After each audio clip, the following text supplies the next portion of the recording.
Welcome to Middle Ground. This is episode 2. Middle Ground is a podcast for men, about topics that men discuss in everyday life, just from general men, from different backgrounds, everyday guys. We're no one popular, we're no one celebrity, just different guys, different backgrounds, live in the same situations everybody else is.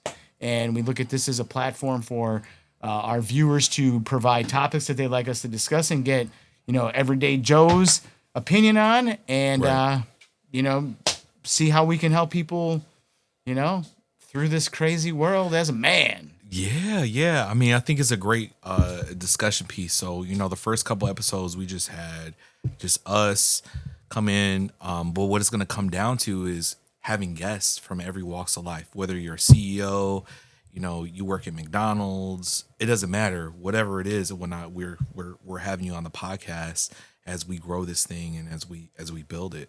And I think that's really super important because there's a lot of different aspects and that people they go through, and they go through life, and they have great advice, right? Yeah, I mean, and so many similar situations within so many different backgrounds, and knowing that other people are going through what you've gone through or have gone through it, that's the key behind it. And like you said, it's going to be anybody from anywhere and different topics around different things. I mean, we were talking about firearms before we went on to start recording here, and carrying concealed, and just the whole environment of everything as well. So I think it's important. It's important to be able to talk about different things. And then the reason why this is middle ground is because we're not gonna balk back at your perspective, right? We might ask questions about what your perspective is, but we want to get all the perspectives of whatever. yeah, and and as the middle ground, it's the middle for everybody to come to from all the different areas, and put everything in their light and their way, because as we've said, similar situations with different backgrounds can end with the same result, but a completely different process. That's huge, man. That's huge, man. This guy is very intelligent, man. He's really good. So what we're going to talk about today is growing up, becoming a man, and that's different for everybody. Yeah. Me growing up, becoming a man, like I always wanted to be a man when I was like really little. Sure. Right. When I'm like 5, 6 years old, I'm like, I'm a man. I'm like, you feel like you're strong, but like any man's gonna like kick your butt down, right? You go up to him, it's like, I'll beat you up. Like, you're trying to give him all the fight, and you fight your father or whatever, and he shows you like, hey, you know what? This is what real strength really is, right? So let me do the first question. The first question is, what was life like for you growing up, and how do you think it shaped the man you became? Oh man. So life for me, I mean, I'm not gonna say that it wasn't great, because I do think it was. I mean, I had challenging circumstances, like I would say many of our generation. My parents got divorced when I was young. I think I was 9. Yeah. So that was obviously extremely difficult, going back and forth. That absolutely shaped, the way that I had viewed how I wanted my marriage and my family to be. Unfortunately, it didn't end up the opposite, and it has ended up the same way. I was divorced about 5 years ago. But I think the big thing for me, especially, looking at, like I said, the generational thing, because I think like our generation really was, divorce was more popular. It was kind of a more common thing. I think that's when it started to become, in the higher, 35 to 40 percentile, as it's gradually graduated into the upper 40s, 50s, or whatever it is now. Okay. So I think that you would, see that. I mean, I don't know. I think maybe 2 or 3 of my friends' parents, maybe, off the top of my head, like good friends, are still together. Otherwise, every other one was divorced. Yeah. What do you think made it become popular? So I mean, I don't know. I mean, that's, we could talk about how I view divorce as how it unfolds and the reasons for what it is today, Right. compared to what I think it may have been back then, because I do think that there are some differences, as to the reasons why or what may have unfolded. I don't know. I think that that whole side of things could be its own episode, especially just with the increase in numbers at the way that they've been and that sort of thing as well. But kind of looking back, where my situation was, like I said, I think maybe a handful. Well, again, off the top of my head, parents are still together or were still together. But if you look at the dynamics, my parents were great. Like, I'm quite certain they did not feel very fond of each other. But there was no question. The focus was always on me and my brother. Yeah. And it was always together. It was always a united front. One of us got in trouble, both of them were there. Yeah. If something was going on, both of them were there. Any discipline, anything like that, both of them were there. So I guess, and then I look at some of my other friends, like my one friend, he was back and forth living with his mom, then he couldn't stand his mom, then he's living with his dad, and then the mom's not around, then the mom is around. Like, you look at some of those situations and you're like, right. Considering the circumstances I was in, I really can't thank my parents enough for being the way that they were with it. Okay. Then my dad remarried. So that was interesting, but my stepmother was great. I mean, she's really nice. She had no kids of herself. So dad remarried. You said It was interesting. What do you mean? Yeah, the timing of it, I guess you would say. I mean, I thought, and again, I don't know. What did the timing look like? I would say it was probably within 2 years. Oh, okay. So what did you think? So we hear that it's like it was in 2 years after the divorce. Yeah, probably about 2 years. 2 years after the divorce. Yeah. And that was interesting to you. So you believe that was like too short a time. Well, and it's hard to say because you really don't know. And I I look at it because I was 9, I think, when they got divorced. I mean, and of course, the naivety in the situation, it was never about me and my brother. I mean, it just never was. But I don't know, how to pinpoint, because I was thinking about this too. Like, how do you put how that really legitimately impacted you? How do you verbalize that? Because it wasn't just an impact then, it was a lifelong impact. There's no question it was a lifelong impact, and some of who I am and how I am and what I am has been shaped by that. And I know no different because of it, because that's how it was. Right. So it's kind of hard to say, I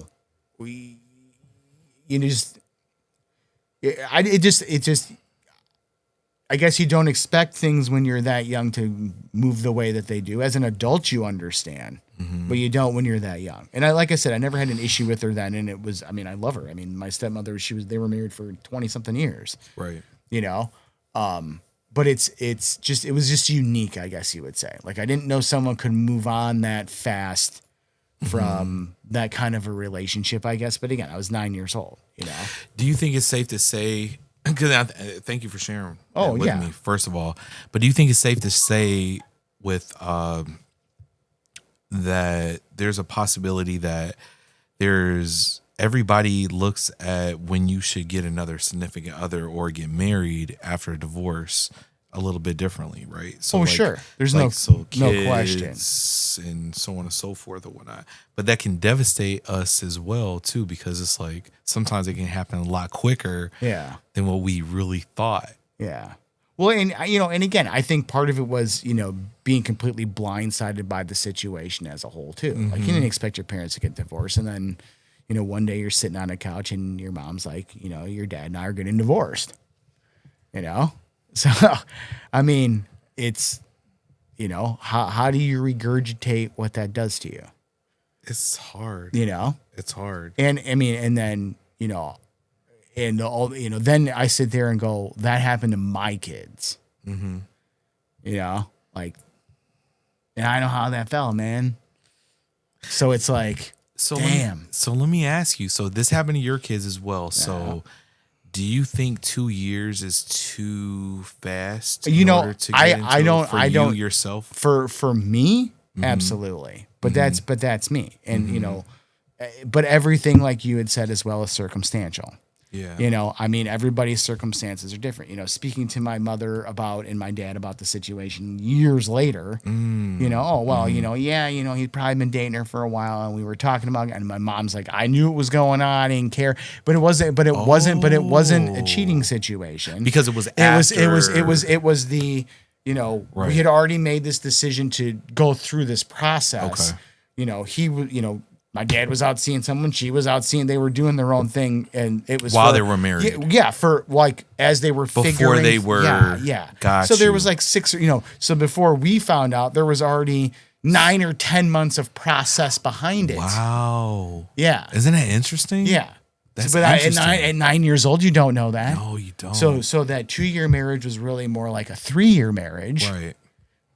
You know. Got you. So there was more time there, but as Yes. a kid, you got to feel like a little bewildered, You just like, or like, dude, like, well, I mean, I'm part of this family too. well, it's but and again, it was nothing with her or against her or even against my dad. It was just, the shock of, you have this happy household, you think everything's great, you're in one thing, and one thing is one thing, and all of a sudden, boom, you're in 2, and you're here half the time, and you're there half the time, and you're here half the time, and you're there half the time. I mean, it's hard. like I feel terrible for my kids for it. I do, because it sucks. It does. Through your situation that you've We gone even through, like through. I mean, and again, it wasn't like it was like this atrocious, terrible, torturous childhood. Just Right. fucking sucked. right? That does suck, man. That was half the reason why I waited until I was as old as I was to get married and to have kids. How old were you? When I got married, I Yeah. was 31. So you waited until you were 31, Yeah. and then like And inevitably then it still happened. and my firstborn child, I was 32.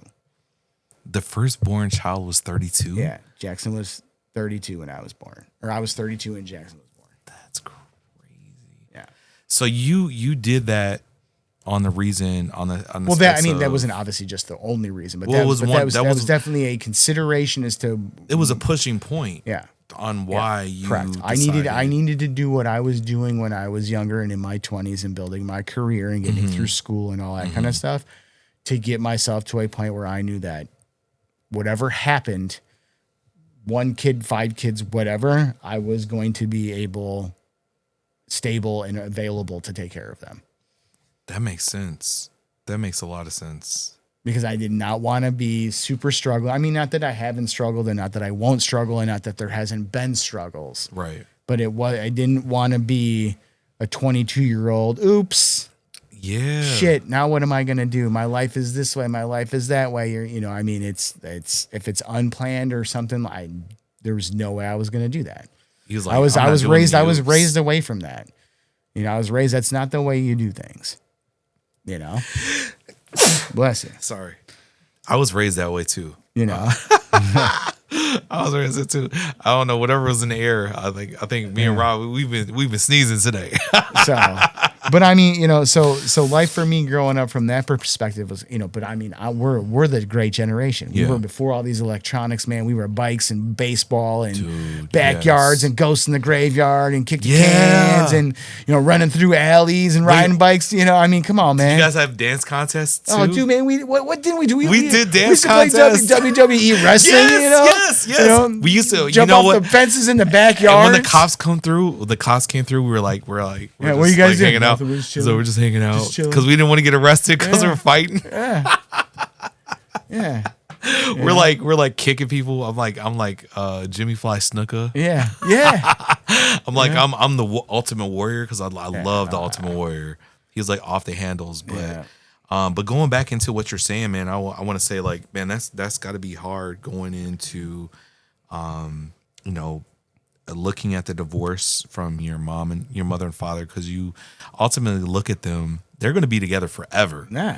Forever. Like they're never going to split up or anything of that nature. Yeah. But then it does happen. Yeah. Especially So- growing up in the church, man. Yeah. That's, I mean, so you grew up in the yeah. church too. Yeah. So did they have positions in the church? No. Okay, then I shouldn't say growing up in the church because Sure. you grew up in the church. No. I mean, you going went to to church. church Absolutely. every Sunday. You were religious absolutely. at that. So you still Catholics. grew. Well, you're still growing up in the Yeah, church. that's what I mean. Yeah. Like again, my grandparents were married. I mean, for how many years? Mm-hmm. I mean, 7 kids, nothing there. I mean, both sides. My mom's parents and my dad's parents, both of them.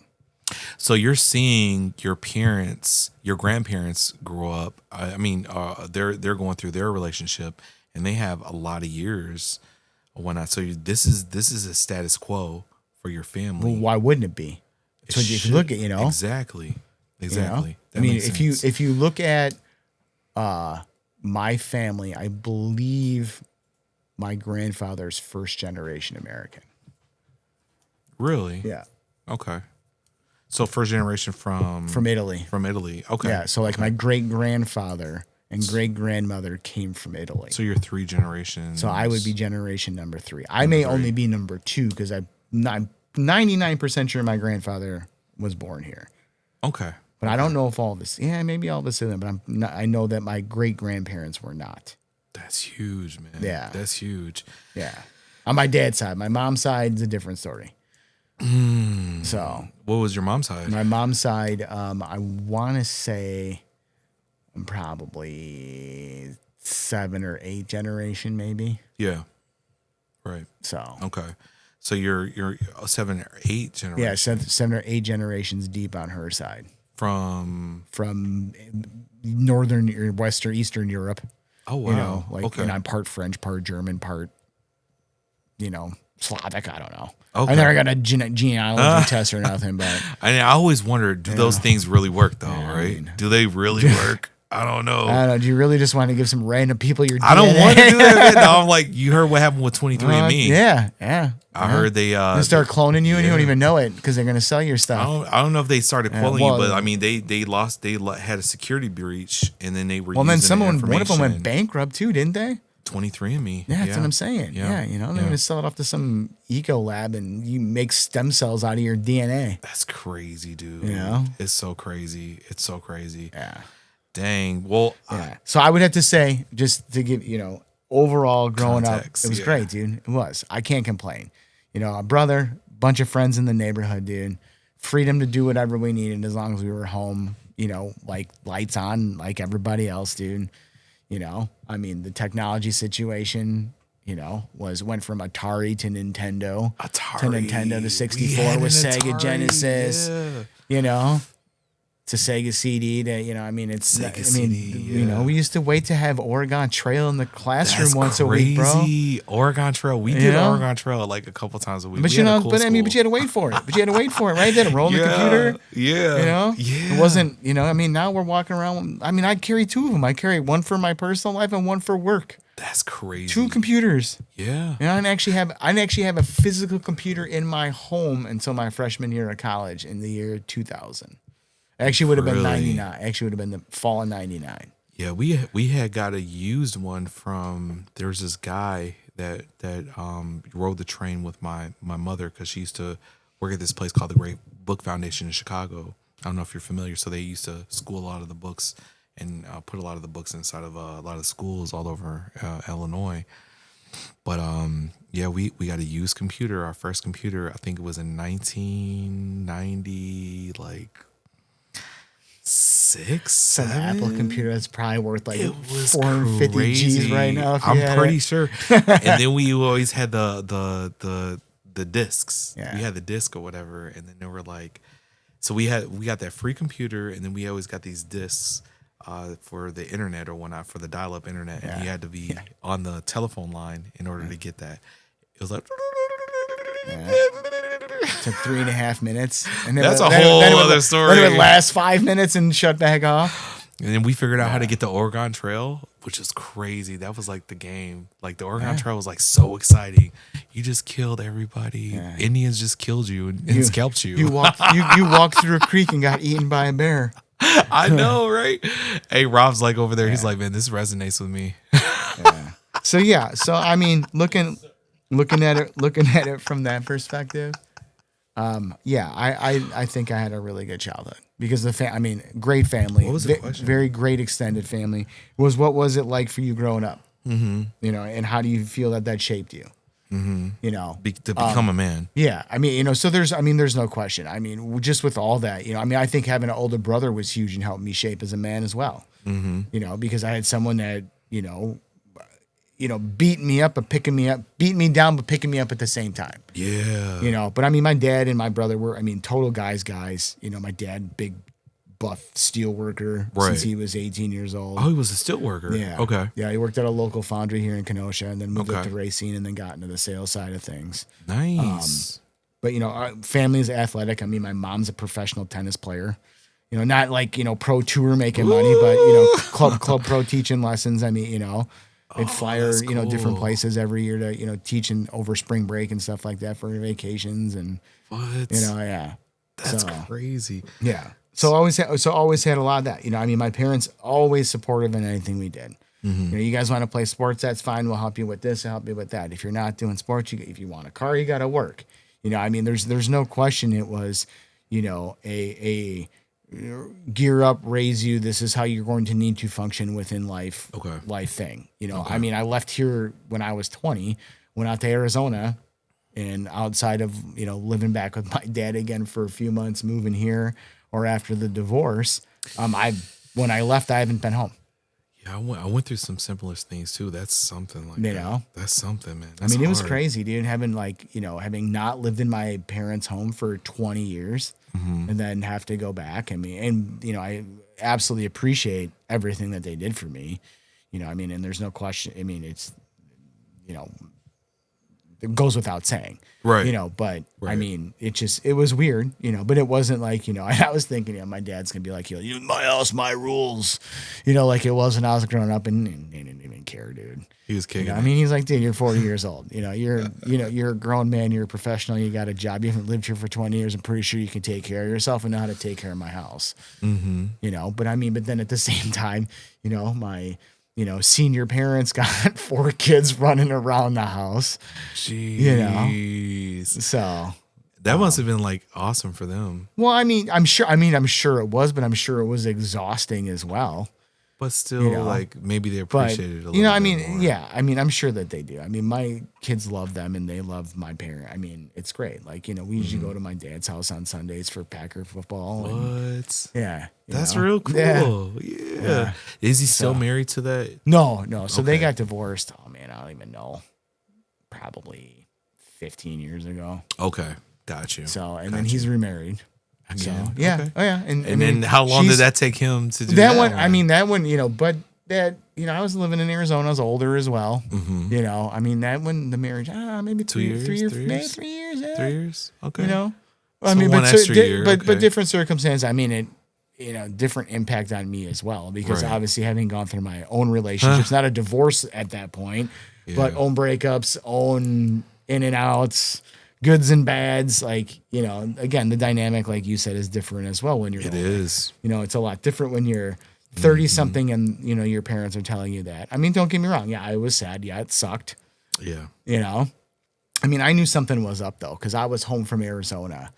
And I told my brother and sister-in-law, I was like, something's up. And they're like, what do you mean? I'm like, I don't know. Something's up with dad. They're like, what do you mean? I'm like, I don't know. I'm like, I'm just telling you something's up. I can just tell something's up, you know?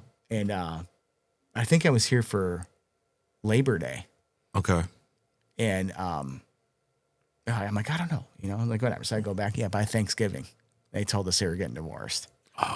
So, and I was like, I told you guys, I told you. And they're like, how did you know? I'm like, I don't know. I'm like, I don't, I'm like, I just don't, saw the signs. Well, I'm like, I don't, but I don't see, I didn't see them all the time. Like my Yeah, brother and sister-in-law right. see them all the time because they Right. lived here. Yeah. So it was like, if it's little increment that changes in the relationship, you don't really notice as much. Yeah, that makes sense. Like, it's like, well, I haven't been this much time with the two of you in 6 months, and you're not acting like you were 6 months ago. And it wasn't even the two of them the way they were acting, Right.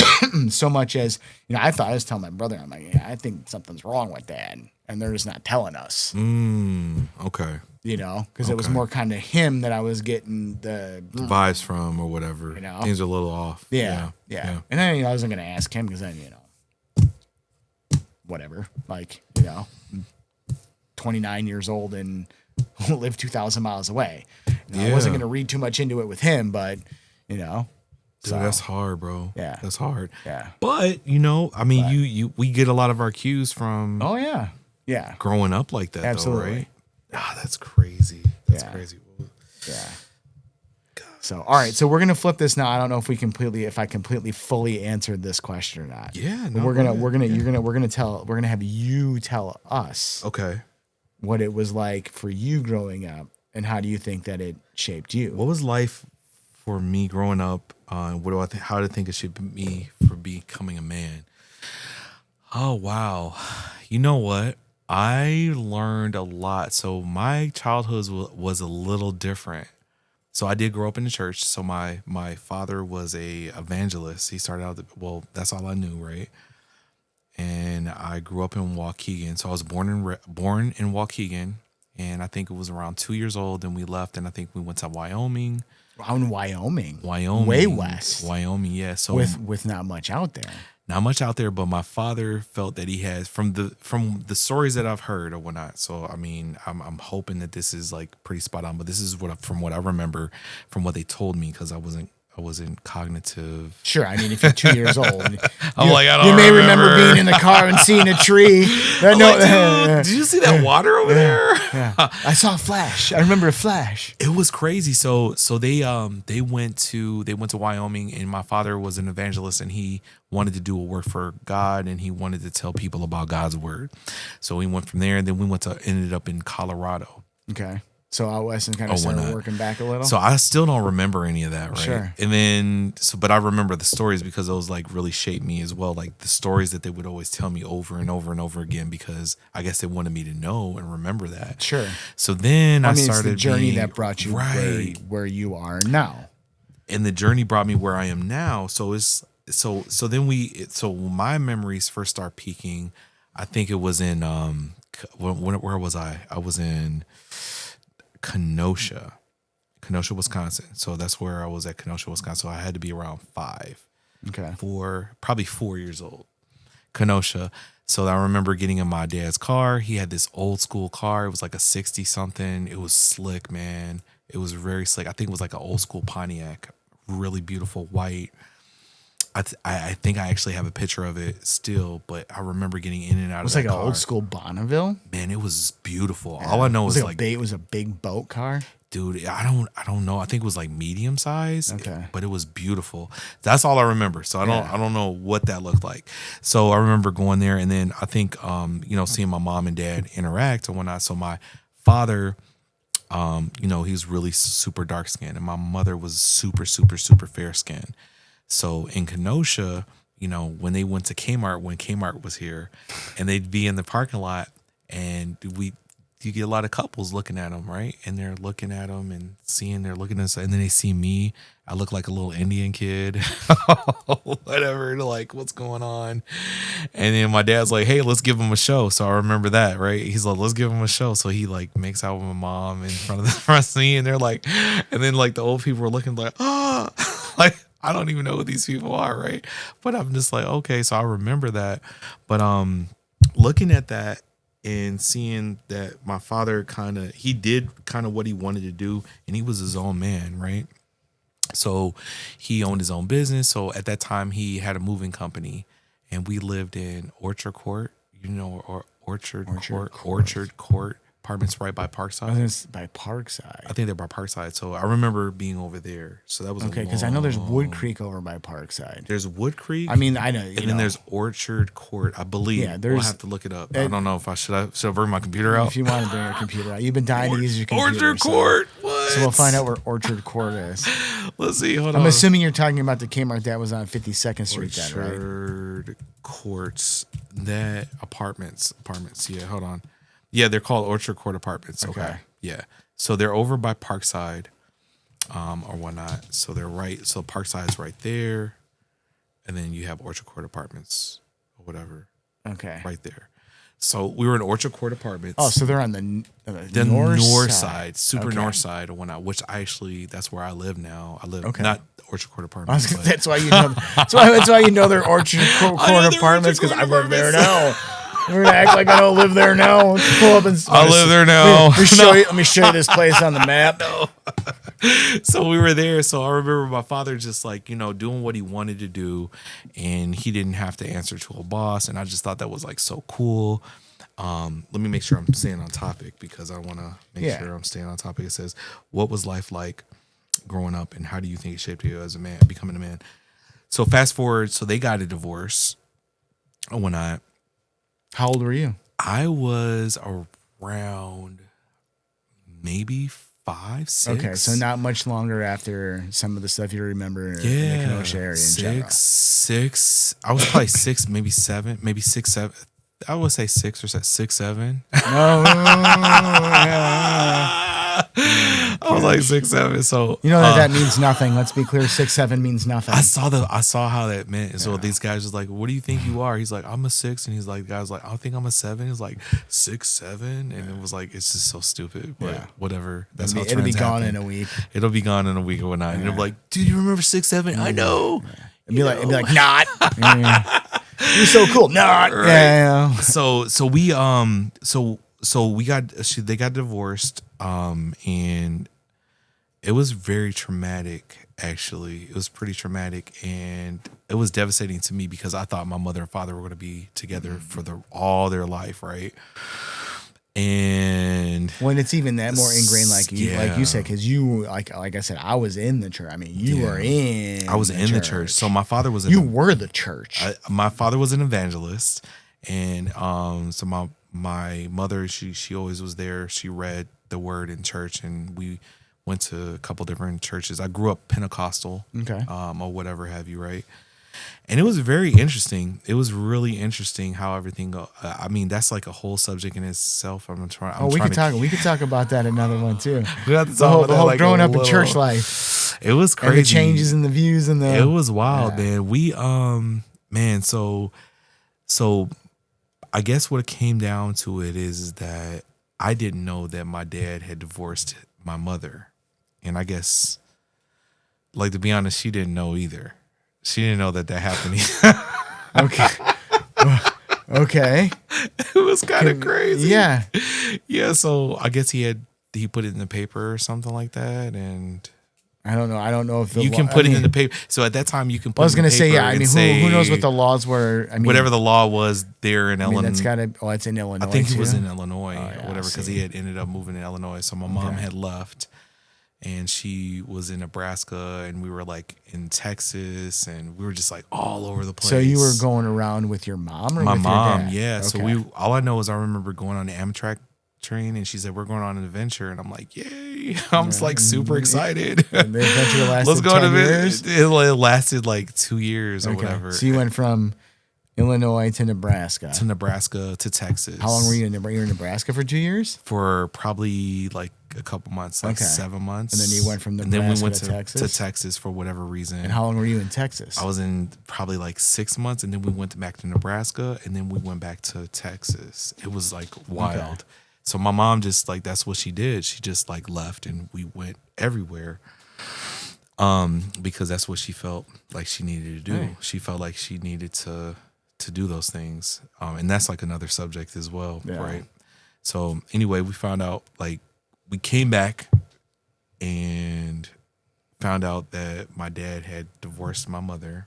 And I guess they kind of knew that they were going to do it, but it was like, they didn't know.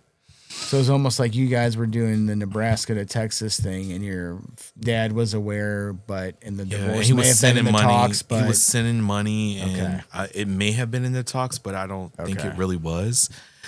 So it was kind of a shocker. So it was a shocker to me. So that was like super devastating. So I came, and then my dad was like, "Oh, this sounds bad." So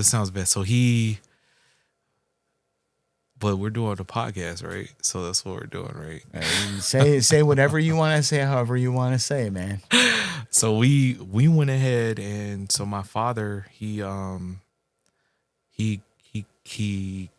me, and then he said, "Harry, come on with me, like come to the car," and he met us at the train station, and then it was wild. So he met us at the train station, and then wow, that's crazy. So so we got in his car. He had this big Lincoln, and then we like left. We left the train station, and we didn't go get my mom. And I'm like, "Why don't you get my mom?" And he was like, I said, "Well, we got a new life now." And I was like, "What are you talking about, new life?" And I'm like, like I said, I'm like young, right? Yeah. And I'm like crying, and I'm like, I said, "Oh, you're a liar," and all this other stuff. I was like, "You lied to me," right? And anyway, long story short, I ended up going, and then I see this woman at that top of the stairs. Oh, when we go to the house or whatnot, he's like, I want to introduce you to somebody. And then I broke down and start crying on these stairs because we were going into an apartment because I knew she was like my new like stepmom. Yeah. So it was crazy. So I was like, oh no. And I'm like, it was like kind of like devastating a little bit for me. So I was do you have any siblings? Yeah, I have actually 5 sisters and 2 brothers. Where do you rank in them? So my siblings are older. A lot of my siblings are older than me. Okay. So so that lady that I seen at the it was my stepmother. So I first didn't like her because I felt like she was replacing my mom, but she had two kids or whatever. And they became my stepbrother and sister. So, I older or younger? They were they were all younger than me. Okay. One was 3 months younger than me, and then the other one was 3 years, like 3 years or whatnot. Yeah. And I just thought that was so at least you had that rank on. So I had that rank. I had a little rank. Some going. I know, right? But they had been. I mean, I guess there was a long relationship there, sure. and I wasn't in the picture. And man, that's when that taught me a lot in that position, meeting my stepbrother and stepsister, and how the world worked, and how things can happen. And while you are I'm it's like I'm almost like a single child, right? But I have these older brothers and sisters, but they they give me money, they say hello to me, and I'm used to them. Like they're in and out, and they call me on the phone, or I'll see them at family functions. But now, like, I'm living with these 2 other kids, and I'm like, who are these, kids? So fast forward. So we had a relationship in that position, and then fast forward, because that's like a whole story. So then I met so then my mother, well, she obviously found out that this wasn't, this happened. And she tried to get me back, but she didn't have the money to do it. So my father ended up raising me, and then I had to make a decision, like, do I want to stay with my father? Do I want to stay with my mother? And as I got older, I found out that it was a better situation for me to stay with my father than it was for my mom, because I know that I wanted to be successful in some kind of aspect, and I knew that being with my father, he'd teach me how to be a man, and I know my mom wasn't going to be able to teach me how to be a man. So I cognitively made that decision when I was, I think I was like 11 years old, because she's like, you can stay with me if you want to. And my dad's like, well, if you want to, you can, but I don't know if I'm going to let you do that type thing. But I was like, I think it's best if I stay with my father. Yeah. Because you'd let me get away with murder. And he ain't gonna let you get away. He's not gonna let me get away with nothing. Yeah. I mean, a little bit. Yeah, sure. I mean, but I mean, it's as we know, raising children ourselves. Yeah. The authority and reality of things that we bring to the table as fathers and as men is irreplaceable. It was crazy. So I mean, you still had a regular relationship with your mom, though, right?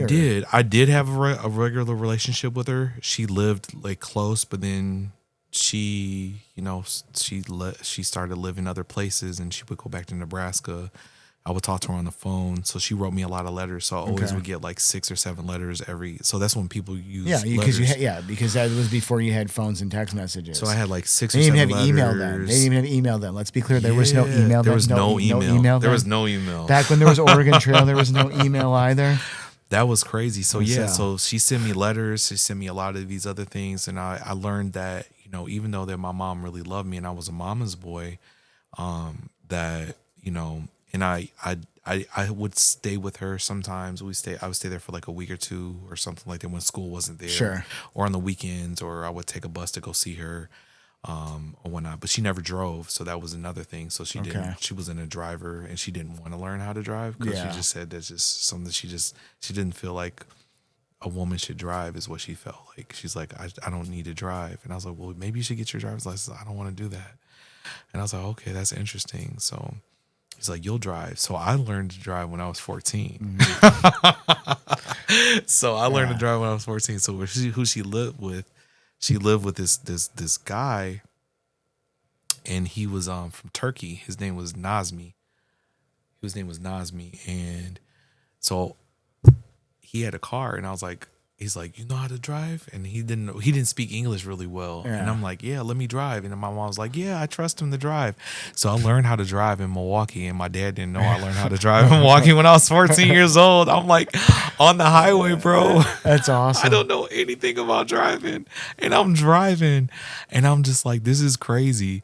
And then she just treated me like a little king, you know, whenever I was with her. Sure. And then my dad, he did too at the same time. And growing up, just knowing that, like, you know, the world wasn't about me, it's about other people. Yeah.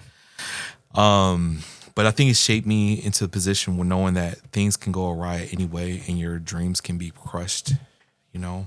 Yeah. And you can, you know, things happen, but you still got to live life, right? Yeah. And people, whether if they're wrong or they're right, they're going to have opinions, and you have to understand that those are their opinions, and the fact's always going to be the fact at the end of the day. I learned that at a young age. So I learned how to sell because of that too. It's interesting that sales went into that position. So I learned how to sell, and I understood that, you know, not everything is really real, if that makes sense. It's like, it's almost like the Matrix idea, right? Yeah. I mean, I think it's interesting that we had very similar reactions. I think it's interesting, but it's not, you know. I think it sucks that's how we both felt. Yeah. I mean, because I think that's the reality of how it is, which only reinforces how shitty I feel for my kids that they had to feel that too, you know?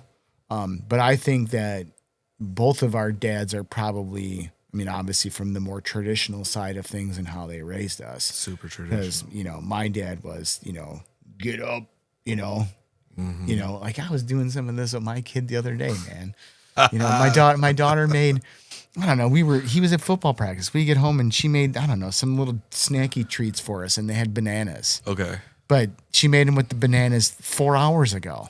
Wow. So it's old, crusty, brown banana. That's brown, yeah. She comes over to me and the kid and's like, oh, guys, I made you this, man. You know, grab one off, throw it in my mouth. Look over at X, and he's looking at me, and he throws it in his mouth. And all right, he looks over. He's like, oh. And I'm like, yeah, it's great, baby girl. You know, yeah. She runs off. He looks at me. I go, this is part of being a man, son. You know? Yeah, because sometimes what it's not is like you don't want to hurt someone's feelings. Correct. At the same time, it's like you want to still be truthful about the real things, but you want to make sure you're doing it in the right way. And you know, I mean, and it's your sister. That's huge, yeah. You know, hey, she meant very well. Yeah, she tried to do something nice, man. Yeah. You know, encourage her to do something better, and give her some tips. Tell her it was great, and you know, next time maybe try this next time. Next time use strawberries instead of bananas. Right. So 2 hours later, it's not terrible. You know, I don't know. That's good. That's good. You know, put a grape on it. Yeah, you know? exactly. And you know, and that's about that love, man. That's that love position. I mean, I think the point you made too is, you know, it's difficult as a parent to teach your kids the world is going to disappoint you. It's going to suck. It's going to kick your ass. And you're going to have to figure out how to pick yourself up and keep going. Yeah. You know, I mean, because that's literally all it is. And you can either understand that and function through it and be okay. Right. Or you can constantly be laying on the ground whining and crying, why can't I get up? Right. That's very true. So my dad always said, is like, you can't feel sorry for yourself. Nope. That's what he always said. He's like, you can't feel sorry for yourself because there's somebody out there way worse than you are. You get a 2-minute pity party. That's it. Yeah. He's like, you know what? You got to get up and dust yourself off. You know, but he also told me about, you know, when I was gone for that long time, because I was gone about 18 months, and how he lost a lot of weight because we gained weight quicker. Like I could tell, like I'm my father's son. But like we can gain weight quick, but we lose weight very quickly as well. Yeah. And he was like how he just like he would cry because he didn't see me because I was his only boy, right? Yeah. I was his first boy, and he had all these girls, and he was like, man, all he wanted was a boy so he could pass his name on, and he always like. So the thing was like the other thing was, what I learned from him. Being a man is he always complimented me all the time. He said, man, this is my son. Man, you know, he can think, he tell everybody, you know, he can figure out anything when I was little. So, you know, like I said, treat me like a little king. And he's like, He could figure out anything. You put something in front of him, man, he figures that thing out. He had this transformer, you know what Transformers is like? Yeah. And man, he took that thing out really quick, and I'm like, man, I'm feeling good. I'm like, okay, Dad. He's like, and he's just so smart, and he thinks, he's like, I wish I had that smarts. So, yeah, I thought that was interesting. Yeah. Yeah. Next question, right? That's good. Yeah. Oh, you're gonna walk right into this one. Yeah. I mean, I think this is pretty much self-explanatory with the initial discussion. But who taught you what being a man meant? Who taught me what being a man meant? I would have to definitely say my dad, Yeah, my father. I 100% agree. 100%. Because you know what? My father, growing up, I loved my father, but there were some things I just didn't like about him, right? Yep. Because he always was there all the time. And I know that sounds bad, but you're a kid, right? He's always there. He's like always trying to figure out what you're doing, why you're doing it. He's asking you questions. Because he did the same crap too, dude. You know, you do that to your kids. I do that to mine all the time. That's my favorite line. I don't even have to say it anymore. I just go, what? Yeah, you were a 12-year-old boy once too. I'm 8 steps ahead of you, bro. Yeah, exactly. You're only acting like a 10-year-old right now, and you're 12. Okay. Oh my gosh. You're doing 10-year-old stuff, not 12-year-old stuff. Guy was at 15. You know.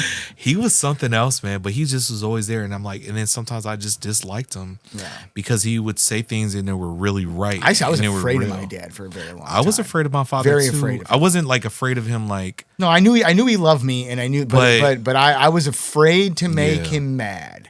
Yeah. I did not want to disappoint him. I did not want to piss him off. I did not want the angry dad. Yeah, I didn't want him to be, tell me something. And he's like, peed off or whatever. Yeah, that's what he would call peed off.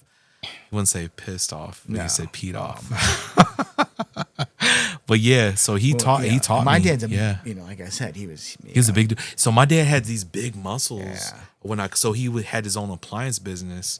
So he always had like a weightlifting belt on, and he would always haul these appliances in and out of his truck. We had a shop down on North Avenue in Waukegan, Illinois, and that's what he did: is bought and sell appliances, and then he became a pastor. And then he would give food back. He had a radio broadcast that he had. Okay. Oh, and he runs in the family. Yeah, he had a radio, right? So he had a radio broadcast, and he was always on a radio, and it was called The Truth of Jesus. Okay. And he'd always give out food baskets, refrigerators, washers, stoves. He would do that at least twice a month. Okay. Twice a month, bro. So we're always giving all the time. So he taught me that the power of giving is important. And the power of understanding other people, and maybe not agreeing with them, but trying to, give them that grace. Yeah. That's important. Yeah. Yeah. I mean, that was a big thing with, my family and my parents too. And my dad was, you treat everybody with respect. It doesn't matter if this is CEO or the guy cleaning the toilets. Mm-hmm. Everybody's the same. Everybody's a person. Everybody's working hard, trying to be their best that they can be. Mm-hmm. It's what you need to do too. And those that don't have it as good as of you need to help, and you need to reach back, and you need to pull them forward, and you need to bring them together. I mean, it's, I think a lot of that's driven, like we were saying, having been growing up in churches. Yeah. In the foundation of our faith in that, and the fact that, I don't know how Pentecostal is. I mean, it's a Christian religion.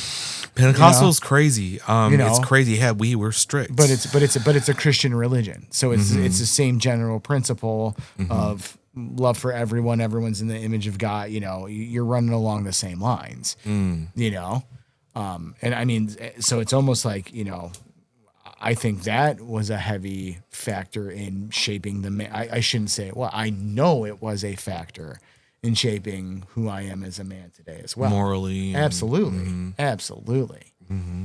100%, man. I think that's huge that you say that, because it's like, this is how you work in society. You have those principles that God put in these laws for us in order to follow. And then how are you a man? How are you going to take care of those things or whatnot? And then this is where like kind of twists or whatnot. It's like, now we have a lot of people going against those morals and the way God's law is or whatnot. And we're in a society they're like, well, do we really need all these things? Well, I guess you can look at it from a couple different perspectives. if you want to take out the complete, you know, baseline morality of it all, you could, you know, but at the same time, it doesn't really make sense to do it. Like, for instance, you know, I would say I don't really care what anybody's doing wherever they're doing whatever they're doing, as long as it's not bothering anybody else, it's not breaking any laws, and it's not hurting anybody. I don't care. You know, I mean, from you choose to do you because you'll have your day of reckoning or, you know, whatever. So, you know, do I agree with it? No. I mean, from a morality perspective and from a biblical perspective, it's like, well, we should try to stop that, or we should be involved in that stuff. And it's like, you know, you strike the balance of, you know, working within the societal boundaries of, I don't want to, you know, being complacent to some of those things. Right. And until they're problems, you know, until they're problems in your everyday life. To other problems in your everyday life. Yeah. You know, so that's a trick situation or a tough situation. It's crazy, man. Let me go to this next question real Sure. quick too, man. When did you feel pressure to be a man, and what moment? What did that moment look like for you? So that's a tough one too, because it depends on when you want to define a man moment. Because if you define manhood first as time. the first time is when I felt like I was a man, It's like- or when I really, has to be or was after. it really like, oh shit, I'm a man now? It has to be like after 18. Because okay, I say It has to 'cause- be like after. I think after 18. I mean, this doesn't have to be, because for everyone's different. Because sure, what I'm saying is the first time that I felt like a man, where it was like, yeah, absolutely, you knew. was a sports situation where you know, got rocked, got knocked down, got back up and kept going. Sure. You know, the thing that your dad had told you to do, that's what men do. Yeah. You know, Right. from a real like adult perspective. Sure. There's no question it was when I, you know, moved to Arizona. Okay. You know, because I lived at home before then. I mean, I call that the real one, because I mean, I had a job since I was 14 years old. I'd had a couple different cars. I'd, you know, always been, you know, well put together that way. Wasn't getting in trouble. Always had decent grades in school, like all that kind of stuff, you know. But that was the one, because I moved 1,700 miles away. 1,700. I moved from here. I moved from Wisconsin to Arizona, man. That's far, man. I mean, I had a couple friends out there, but otherwise, that was it. Everything living wise prior to that was 1,700 miles away. That's crazy. Yeah. That's crazy. Didn't know what was going to happen. Didn't know if I was going to be all right. Thought I was going to be okay. I did just fine. Oh my God. You know? So That's crazy. Yeah, that's hard, man. I think mine, if I were to say for mine, my first one was when I became a father, man. Yeah. I think that was like the hugest one for me. It's like, because that was one of the greatest moments of my life. that was crazy, Dude. man. Like, I can't believe I actually cried. That was like the first time I Dude, cried I love since, when other like new people, like people who don't have kids, tell me, like the guys, and they're like, yeah, we're going to have, I'm like, dude, I'm so excited. Like, you have no idea. You have no idea. You, what like, that's gonna you be, do. yeah. You know what I'm talking about. And if Rob's got kids, Rob does too. Rob knows. So man. Rob knows. I'm telling you. And you only know that because you do. Yeah. You know. Dude, I was so scared, because I remember the first time I found out that my girlfriend at that time was pregnant. Yeah. So I used to listen to Nelly. So I listened to Nelly or So whatever. you're street sweeping. I was listening to You get hot in her. No, I was It's hot in her. No, it was like, I forgot what song that was. It was, I can't remember the song, but if I can remember. Country grandma. No, it wasn't. It was on his. It was on a.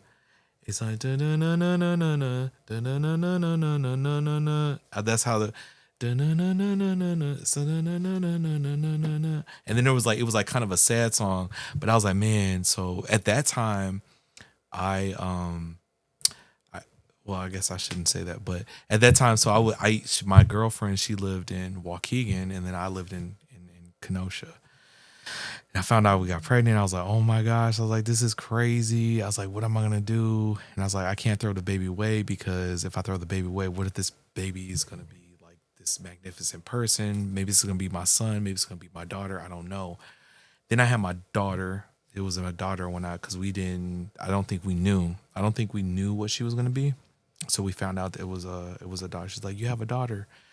And like I cried. I was like, oh my gosh. So I cut the umbilical cord. Yeah. I was there, and I just remember holding her little tiny self and asking all these questions and how she smelled, and how my then wife, she was my wife at that point. That was a crazy situation actually. So we got married the day before she got before she had the baby. When she had the baby, yeah, it was crazy. Like I was shotgun. I know it was like shotgun. But I wanted to do it because I don't know, that was something I wanted to do, and she wasn't really on board, to be honest. So she was probably on board, but she was like, I don't know, but let's do it. Sure. So we did that, and then had my baby, and then I was like, man, I gotta step it up. Yeah. I really gotta get this money. I really gotta stop spending money on crazy stuff. Yeah. I gotta quit going out, go and hang out with my guys. Yeah, yeah, I lost it, dude, when my ex had my oldest as well. As soon as his hair. Oh my God, he's got hair. Flubbering like I was probably crying more than the baby was. Oh my gosh. But I mean, what a insane feeling, man. That was crazy, man. And just the overwhelming, like it was almost like a complete different wave of life just went boosh. Yeah. Like it came, and it's almost like it came into you because of that was out. It's wild, so crazy. That's so wild. I mean, there's no question. It immediately gave me purpose.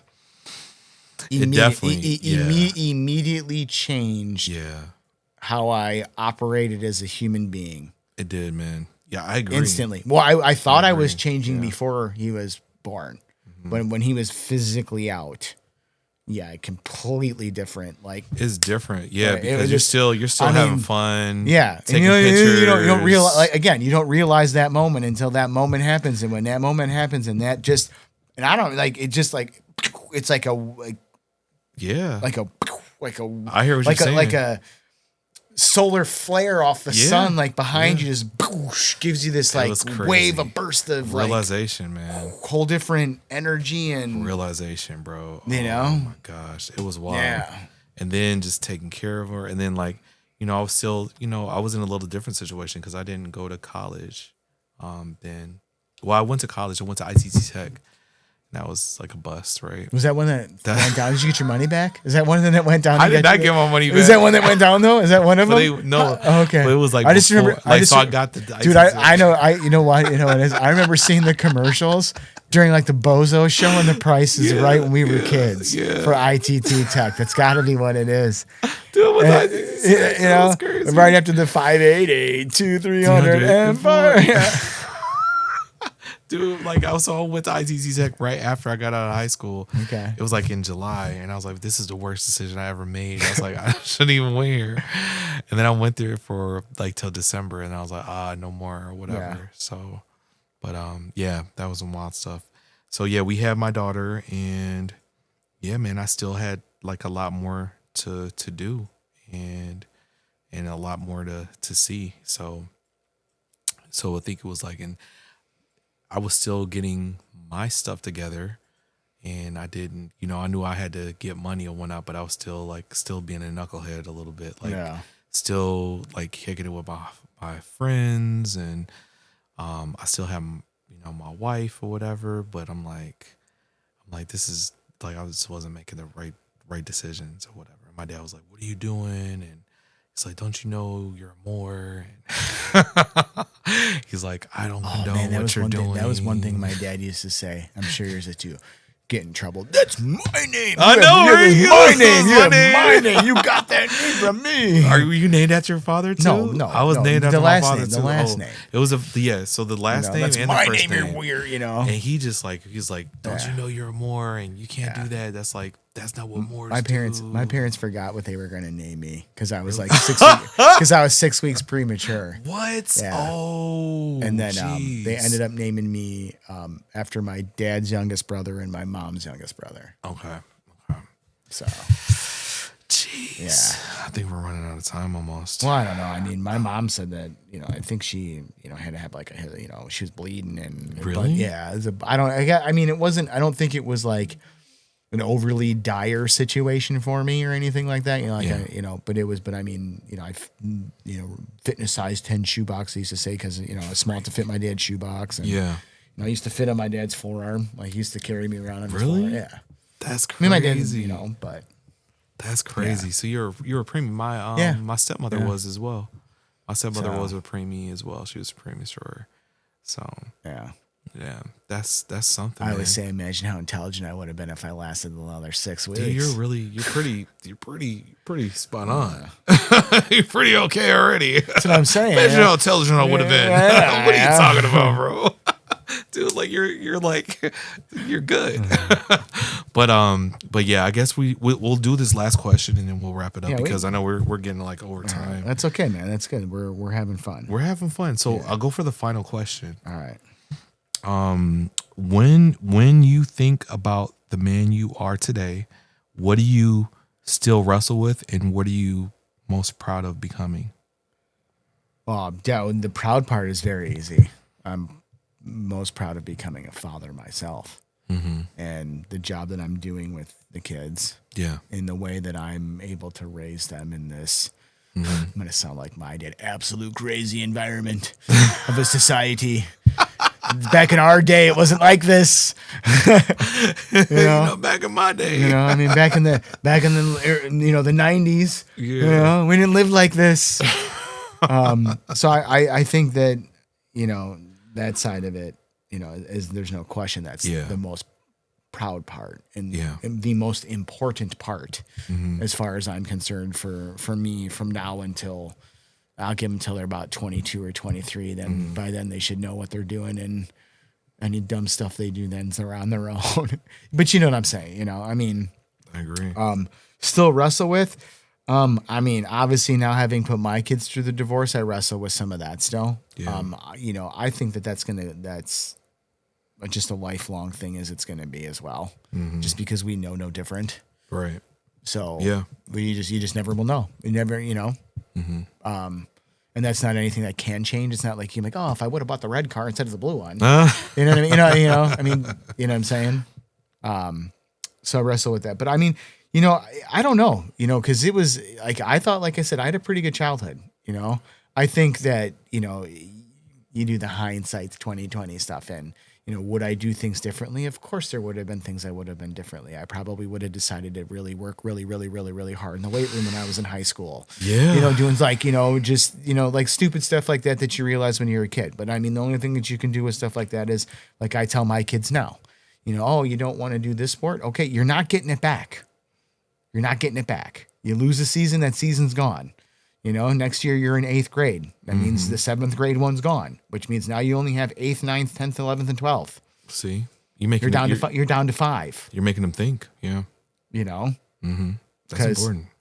Then you're down to 4. Then you're down to 3. Oh, you want to play softball when you're done? That's great. If you didn't play when you were younger, how are you gonna play when you're older? Exactly. But other than but wrestle with, it's, I think they were more personal things from my childhood. Sure. More so than the upbringing side of things, we'll say. But again, that's all hindsight's 2020 stuff. And that's stuff that at different points in my life has also motivated me. Right. So I would say I probably still wrestle with some of them. Sure. Because I do still use them as motivation. Sure. Like there was a point when I was in my early teen years where I was quite the chunky fellow. Okay. Yeah. I can take that. I was a little chunky myself. Yeah. So that, definitely is motivation to not get chunky. I understand that. I know that's a, kind of a... No, it was something that was really big for you because... it was probably worse in my head than it was in reality. Exactly. But that's also what happens when you have an older sibling. Yeah. That, And I try to, I mean, that's the thing I deal with that's challenging now is watching my kids. Because I'm the younger of, it's just me and my older brother. Mm-hmm. So it's like you seeing him pick on the lower, and it's like, oh, I know what he's doing from the older brother perspective, but it's like, you gotta let it happen. You gotta let it happen. Gotta let it happen. Make him Oh, stronger. the worst part was, I don't know, I think it was Easter. Okay. And the kids are picking on each other, and me and my dad and my brother are standing next to each other. And, it's my oldest railing on my youngest, and they're laughing, and I'm like, because they're they're oldest, and so they're like, and I'm like, because that didn't happen to them, and it's like, you gotta let it happen. I'm like, I know I gotta let it happen. I know I gotta let it happen. Undo it, yeah. Builds character. Yeah, shut up. It does, though, yeah. But it does. I mean, I know it does. But that's the thing I struggle with the most. That's what dads are there for, is like, especially because, like, my youngest son, he doesn't pick on my daughter like that. No. So he's got no one to pick on. Right. My oldest has got the middle's got the youngest. The youngest can't pick on the girl that way. No. If anything, she picks on the youngest one as bad as the middle one because she can't, because he's not going to do nothing about it. So he gets it from both sides. He got his he's got his younger sister giving him crap and his older brother giving him crap. That's funny. Oh my gosh. So they're having fun. They'll look back on it and they'll be excited about it. But they absolutely love each other, and That's I love so it, good. and I love it. Absolutely love it. See, it's a blessing, man. It is, man. You're blessed. I absolutely am. I will scream it through the streets. I am a very blessed individual. Yeah, I like that, man. See, some people can't go about and say that or see that. Yeah. Even though we may not have everything that we do want. Yep. And I have my challenges like everybody else, but I know that, like we were saying earlier, someone's got it worse than me somewhere. For real. Someone's got it a lot worse. And there's probably a lot of people that have it a lot worse than me a lot of places. I was just talking to my sister before I came in here today, and yep, that's exactly what we just said. I said, I'm excited. I'm excited to be alive. That's something. But what about you? Anything you still wrestle with from the past? Let me see. And what are you most proud of being a man? I know that these questions aren't exactly what you think about, or what do you think about the man you are today? So what do I think about the man I am today? I think that about the man that I am today, I feel that, the man I am today, definitely there's a lot of work that still can be done. Absolutely. When my father was 80, so I looked at my dad like as a superhero all my life. So right before he passed away, he's like, there's so much more that I need to learn and I need to do and to become, a better man. And I'm like, dude, you're my dad. Do you understand how many people in the community love you, care about you, and you're like the man, and how my siblings, my older siblings, are like, you'll never be the like a man like dad. They were like, daddy or whatever is what we call him, daddy. Yeah. He's like, you'll never be a man like him, and X, Y, and Z, and he's like the best man ever, and X, Y, and Z, and so on and so forth. So like me seeing where I'm at now, and then understanding my father after he passed away, which is crazy. That's a crazy thing to say, like understanding him more now after he passed away, because I feel that, the first times like when I felt like I became a man was when my daughter was born.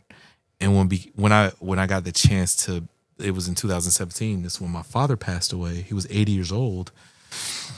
We used to get in fights all the time when I was a teenager. I'm like, you're gonna give me respect, And I'm like, and my dad was shorter than me, and I'm like, I'm benching like 315. I was in the gym all the time, and I'm like, I got like a 4-pack, and I'm like this swole dude or whatever, and at least I think so in my head and whatnot. And we used to always fight, and then it was like we were like always butting heads, and then we got out of the house, and he, we became closer. But what I looked at it now is like, I think that the man that I am today is I have more to think about.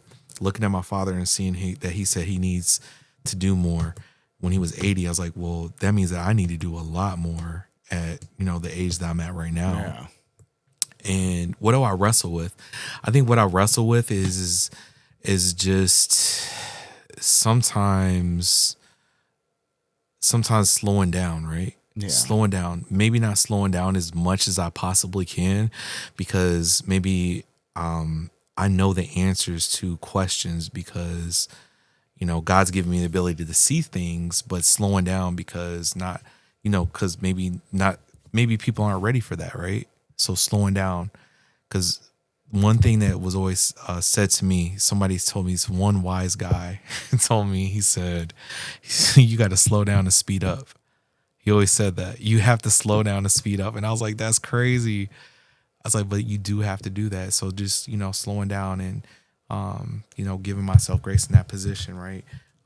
And making sure I'm always checking to see what am I missing, right? So not saying that enough. Because if I'm in a position where I feel that I'm wrong, where I don't feel I'm wrong, but someone else thinks I'm wrong, I'm like, what am I missing, right? Yeah. Am I missing something? And then it says, was that, and what are you most proud of becoming? And what are you most proud of becoming? You know what? Being a father really is important to me. Being a family man is important to me. It's something that brings me a lot of joy.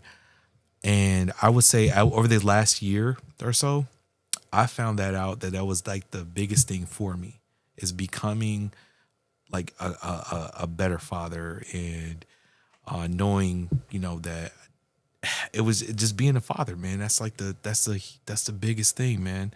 Like you're always going to be there for your kids, regardless of how old they are or how small they are. So that's what I was saying.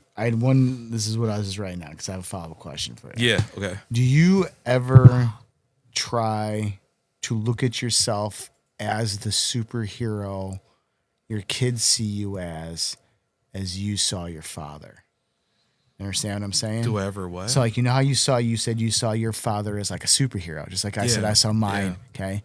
Mm-hmm. Have you ever stopped and thought about how your kids think about you like that? Yeah, that's envisioning you being them, looking at you like you did yourself looking at your dad. You know what? That's something, because I think every kid looks at things a lot differently, and how they were raised up. And I think in some aspects, my kids may think of me as a superhero in some ways, because I don't let things bother me, right? Or they never see me get emotional, right? Or I'm like, in a lot of ways, like emotional as in like I'm blowing up and I'm... Yeah, you're controlled. Yeah, it's like I'm controlled. It's like, well, why is he like that, And maybe there's a problem with him because he's like that, because maybe he's just hiding things deep down inside of him and he's like suppressing them, and he's gonna be a volcano later on. Yeah. He's gonna be a volcano later on. Mount St. Helens, watch out. Rob, that's what I'm saying, Rob. You need to be a part of this, bro. But I'm just saying, like, at the end of the day, it's like, I don't know. I think that my kids may see me as maybe a little bit of a superhero. Maybe I don't see that as of right now, because I think right now they're in a stage of, my older children that are cognitive right now, right? They're aware.